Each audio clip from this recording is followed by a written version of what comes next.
Hello, everyone. Welcome back to the SciFluency podcast. I am Clara. And I am Leo. Welcome back, guys. We are so happy to have you here for another episode. So, Leo, I was watching you practice your English speaking earlier today before we started recording. You looked incredibly stressed.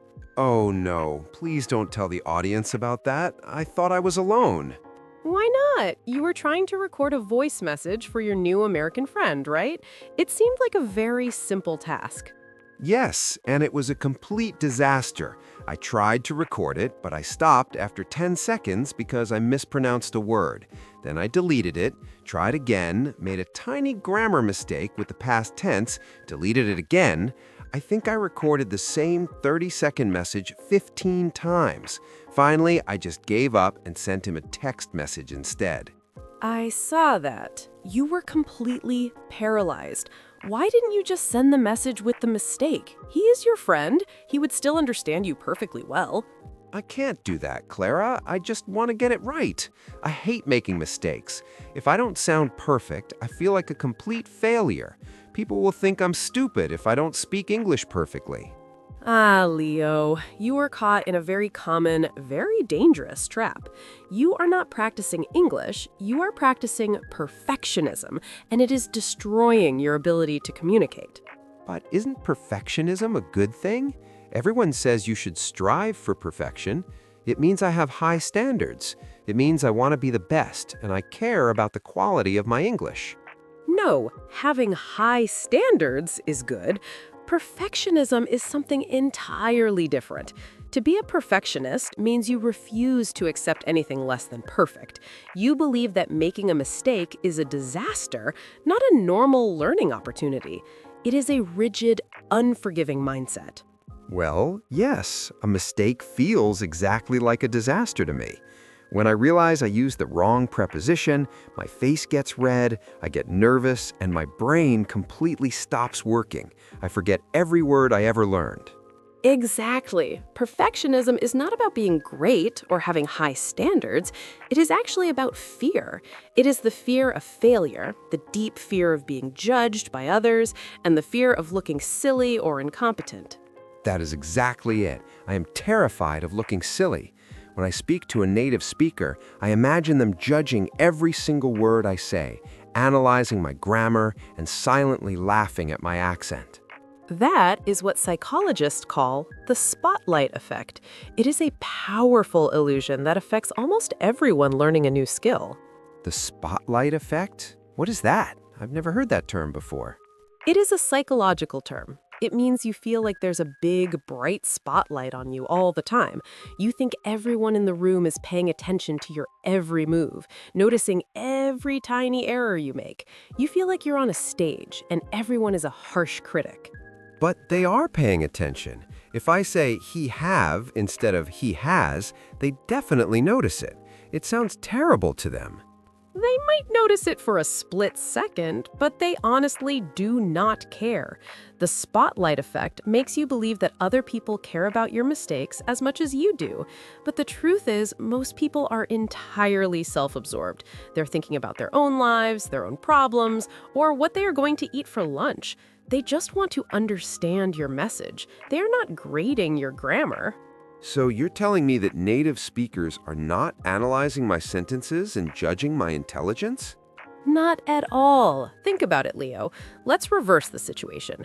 When someone speaks Spanish to you with a strong foreign accent, or they use the wrong verb tense, do you laugh at them? Do you immediately think they are stupid? No, of course not. I actually feel happy that they're trying to learn my language. I respect their effort. I just listen to the context and try to understand what they're trying to say. Exactly, and that is exactly how native English speakers feel about you. They appreciate the effort you are making to speak their language. You are being much harder on yourself than anyone ever will be. Perfectionism is a cage, Leo, and you have locked yourself inside it and thrown away the key. Okay, I understand the psychology now. I'm locked in a cage of fear created by the spotlight effect. But how do I get out? How do I stop wanting to be perfect?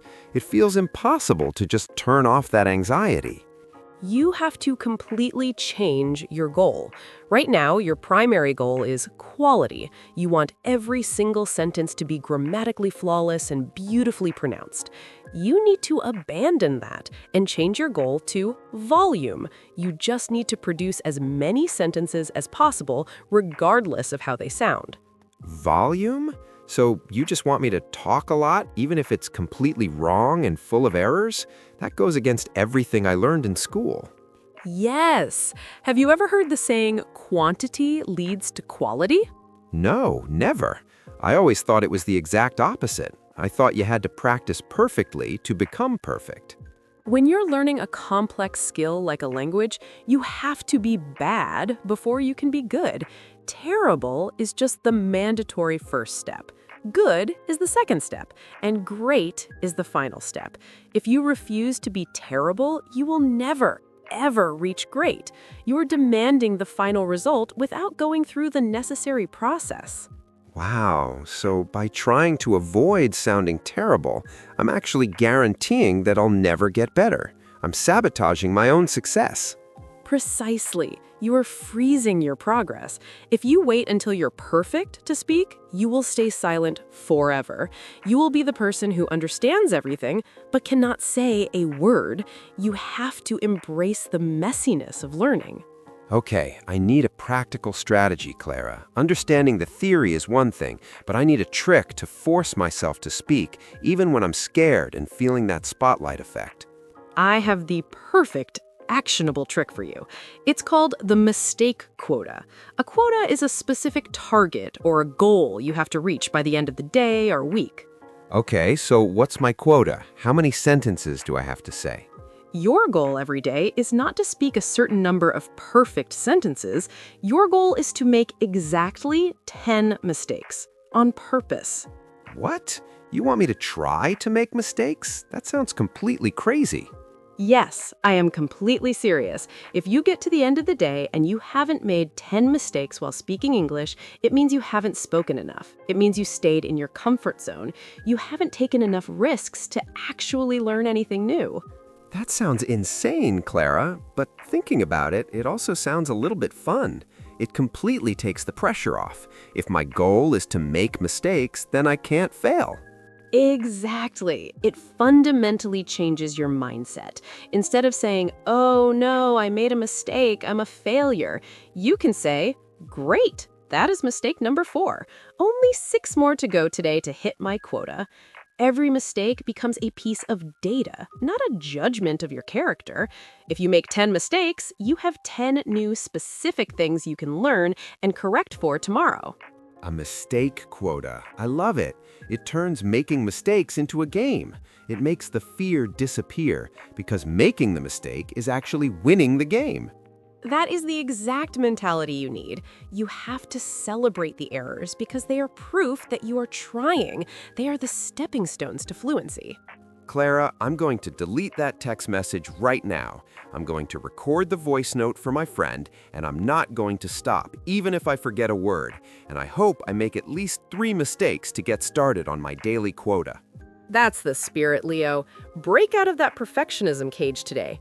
And what about you guys listening at home? Do you suffer from the perfectionism trap?